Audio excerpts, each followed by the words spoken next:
Ah les amis, peut-être qu'effectivement, je vous dois quelques explications. Que s'est-il passé ces derniers mois? Et que va-t-il se passer les prochains mois? Est-ce que j'ai retourné ma veste? Suis-je une girouette? Je me suis transformé en youtubeur et je ne suis plus coach sportif?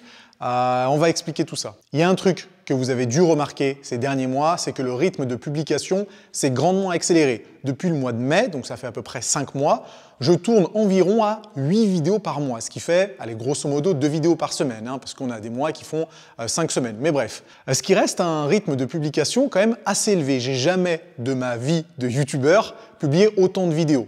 Clairement, 8 vidéos par mois depuis 5 mois, c'est quelque chose qui a demandé pas mal de boulot. Et je sais que certains m'ont fait la remarque, à juste titre, ils ont tout à fait raison, et ils m'ont fait remarquer « Ouais mais Nassim, t'avais pas fait une vidéo il y a 1 an et demi où tu disais que tu n'étais pas youtubeur mais plutôt coach sportif ?» Effectivement, j'ai dit ça. Et dans cette vidéo, effectivement, je vous avais dit que je me sentais très à l'aise dans mon métier de coach sportif, et si j'étais sur YouTube, c'était avant tout pour partager ma passion, partager mes conseils, et puis au final, me permettre d'avoir quand même plus de visibilité pour mon métier de coach. Et jusque-là, ça fonctionnait très bien. Clairement, mes vidéos qui sont purement muscu ne font pas le plus de vues sur YouTube, loin de là, mais elles en faisaient assez pour que je m'y retrouve plus ou moins et que je ne considère pas YouTube comme une corvée. Mais au fil des mois, les choses ont mine de rien commencé à évoluer un petit peu. Alors évidemment, mon métier, c'est toujours coach sportif. Ou plutôt, mon métier commence à évoluer et je me transforme petit à petit plutôt en formateur de coach sportif plutôt que coach sportif pour des particuliers. D'ailleurs, pour ceux qui ont suivi les choses, j'ai lancé ma propre formation il y a quelques mois pour commencer à former les coachs du futur. D'ailleurs, cette formation va bientôt réouvrir ses portes. Donc si vous êtes coach ou que vous avez envie de devenir coach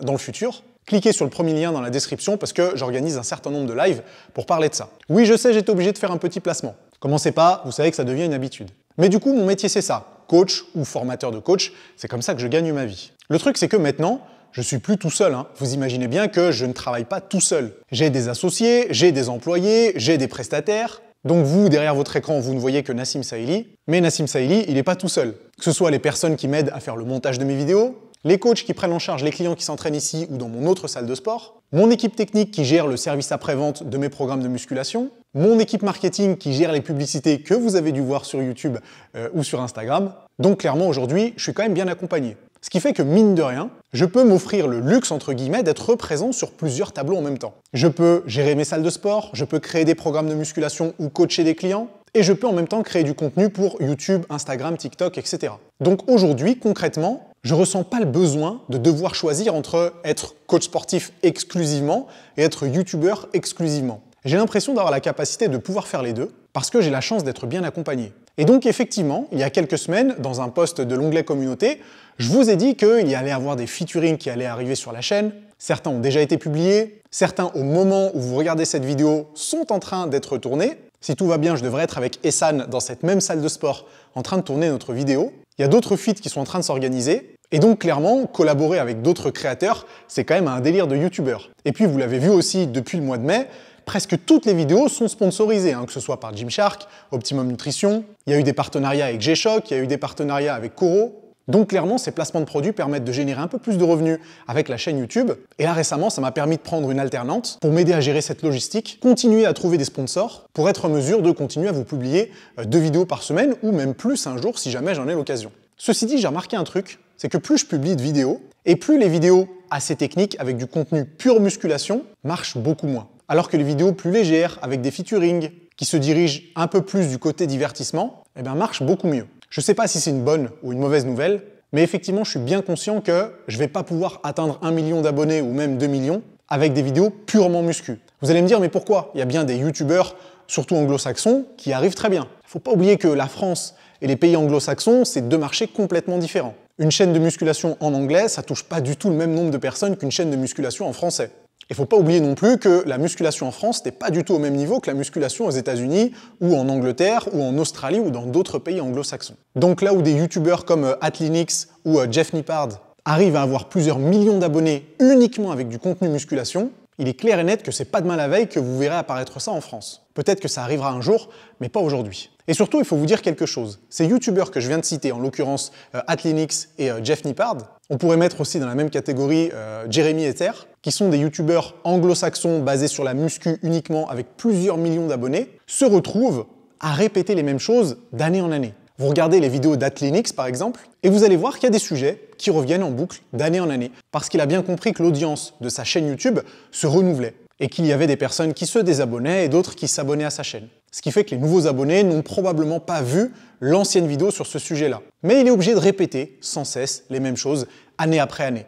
Et moi, je vais vous dire honnêtement, c'est pas un truc que je me vois faire. J'ai couvert déjà beaucoup de sujets en musculation. Il y a encore plein de choses à dire, mais ce sera surtout sur des concepts un peu plus techniques. Mais je me vois mal faire 2 vidéos par semaine en vous rabâchant encore et encore comment prendre du muscle, comment perdre du gras, comment construire un programme de musculation. Ça, je l'ai déjà fait. Vous pouvez retrouver les vidéos correspondantes sur ma chaîne qui ont eu beaucoup de succès d'ailleurs. Et donc moi perso, pour ma satisfaction personnelle, et je suis sûr pour la vôtre aussi, je préfère explorer d'autres choses. Ce qui fait que maintenant, en plus des featuring qui sont prévus, j'ai plein d'idées en tête pour des vidéos hyper intéressantes, qui restent dans le sport, qui restent dans la musculation, mais dans lesquelles je vais probablement un peu moins souvent dessiner sur mon tableau blanc pour vous parler de courbes de force et de courbes de résistance, parce que ça, je le fais dans mes programmes de musculation et dans ma formation pour coach et futur coach. Et beaucoup d'entre vous d'ailleurs ont passé le cap, et je vous en remercie. Beaucoup d'entre vous suivent mes vidéos depuis plusieurs mois ou plusieurs années et ont décidé de prendre un de mes programmes de musculation ou une de mes formations. Pour ceux qui l'ont fait, merci beaucoup pour votre soutien et je suis content d'avoir pu contribuer à votre progression. Et pour les autres, aucun problème, continuez à consommer le contenu gratuit sur YouTube. Ça me fait au moins autant plaisir de pouvoir vous proposer des choses que ce soit divertissantes ou enrichissantes sur ma chaîne plusieurs fois par semaine et je compte continuer à le faire aussi longtemps que possible. Ce qui fait qu'au final, aujourd'hui, oui, je me sens quand même un petit peu youtubeur et ça me plaît et ça me stimule de me dire que j'ai des objectifs concrets sur YouTube. Pour l'instant, je veux atteindre les 700 000 abonnés en 2021. Si tout va bien, je pense que ça sera fait. D'ailleurs, abonnez-vous à la chaîne. On arrive bientôt à 690 000, donc je pense que les 10 000 abonnés seront atteints avant la fin de l'année. Mais tant qu'à faire, on peut aussi viser le million d'abonnés. Clairement, avec un rythme de 2 vidéos par semaine et quelques featuring, je pense que ça aidera à développer la chaîne. Alors les featuring, c'est avant tout l'occasion de partager un bon moment avec d'autres créateurs, mais c'est clair qu'il faut voir aussi la vérité en face, c'est un échange de bons procédés, et c'est clair qu'on ne va pas refuser le fait de faire grossir nos communautés respectives. Et puis l'objectif de cette chaîne YouTube, c'est aussi, de manière très pragmatique, de pouvoir augmenter les revenus en fait. Augmenter les revenus grâce à l'augmentation du nombre d'abonnés, grâce à l'augmentation du nombre de vues, et puis potentiellement grâce à la multiplication des partenariats. Ça pour moi c'est quelque chose qui peut profiter à tout le monde. La chaîne YouTube génère plus de revenus, je peux embaucher plus de personnes. Si j'embauche plus de personnes, je peux faire plus de vidéos de meilleure qualité. Vous en tant que spectateur, vous êtes satisfait, vous regardez de plus en plus les vidéos et on crée un cercle vertueux. Mais en même temps de me sentir pleinement youtubeur, je me sens toujours pleinement coach et maintenant formateur de coach. Vous savez que depuis que je suis présent sur YouTube, j'ai sorti le programme Fitmass, ensuite le programme Fitmass Evolution, ensuite le programme Fitmass One, le programme Fitmass Builder et très récemment la formation Fitmass Coaching School. Vous imaginez que ça en fait du taf en tant que coach, hein? Et tous ces programmes et ces formations, c'est un truc qui moi me passionne comme vous n'imaginez même pas, parce que je suis vraiment réellement dans mon élément. Partager ma passion et faire progresser des pratiquants qui me font confiance, c'est le truc le plus satisfaisant et le plus enrichissant au monde. Mais en plus maintenant, j'ai la possibilité de former les futurs coachs et peut-être même de contribuer au changement de ce métier en France, sans prétention bien sûr, mais ça pourrait être le cas dans quelques années. Mais alors ça, pour moi, c'est une motivation incroyable pour se lever le matin. Donc là, clairement, je travaille 7 jours sur 7, j'ai pas de week-end, mais je peux vous dire que j'ai hâte de me lever le lendemain matin en me disant je vais bosser dans des choses qui me stimulent, c'est-à-dire la création de contenu, en l'occurrence pour YouTube, mais aussi pour les autres réseaux sociaux, et aussi la formation des coachs de ce pays. Voilà, c'était une petite mise au point, vous n'avez pas forcément demandé, mais moi ça me faisait plaisir de vous en parler. Dites-moi ce que vous en pensez dans les commentaires, si vous voyez l'augmentation de la fréquence de publication des vidéos d'un bon œil, ou si vous aimez pas trop le fait de passer du côté youtubeur parce que vous avez l'impression que ça va impliquer une dégradation du contenu. C'est aussi ce que je pensais un petit peu au début, mais je pense que quand les choses sont bien faites, eh bien on peut trouver le parfait compromis entre de la grosse qualité et une fréquence de publication un petit peu plus importante. N'oubliez pas aussi, comme je l'ai dit en début de vidéo, si vous êtes coach ou que vous envisagez de faire ce métier, les inscriptions à ma formation Fitmass Coaching School vont bientôt réouvrir et pour l'occasion, j'organise un certain nombre de lives à partir de la semaine prochaine. Il y aura un live le lundi 4 octobre, le jeudi 7 octobre et le lundi 11 octobre à 18h30. On va justement parler du métier de coach actuellement, du futur du métier de coach et des diplômes genre BPGEPS, DUST et STAPS et de voir un petit peu ce qu'ils valent à côté des formations privées. Ça va être passionnant, donc je vous encourage à rejoindre ces lives. En tout cas, merci pour votre attention les amis. Si cette vidéo vous a plu, mettez un pouce en l'air. Évidemment, abonnez-vous à la chaîne pour qu'on atteigne les 700 000 abonnés le plus rapidement possible. Et nous, on se dit à dans quelques jours pour la prochaine vidéo. À plus.